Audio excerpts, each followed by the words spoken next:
Hello গায়স, I যে দেখো মোর ঘর দ্বারা কি কাণ্ড চলেছে।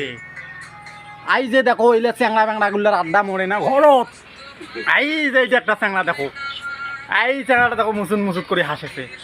আই আরো না জুম করি নাকি দেখাও আইয়ে, দেখছেন দেখছেন। আই চ্যাংড়াটার কিন্তু নাই একটা মোবাইল, নাই একটা কোনো এক দিন কাটে না, সময় কাটে না, এই জন্যে মোরে ঘরত আসি আড্ডা দেয়। এই সারা সরম লজ্জা নাই খালা। আই এটা আর একটা চ্যাংড়া দেখো, নাটা নোংরা চ্যাংড়াটা দেখা শেষ, এখন আই এটা আর একটা চ্যাংড়া দেখো। আইটা আই যে দেখো গেম, আই গেম খেলাইছে দেখছেন। এই মোবাইলটা না ঘুরি দেখাও তো, এই পাশে দেখো তো সবাই না দেখো। কি করছিস তুই এখন? বিজি কিসের না তুই বিজি রে? তুই তো মানুষ, তুই বিজি হলো কতদিন? এবেলে ফির এলাবের কতদিন বিজি হল তো মুই কবার না পাবো। এবেলে ফির বিজি হয়েছে তো হোক ভাই, বিজি হোক। আই এটা আর একটা চ্যাংড়া দেখো।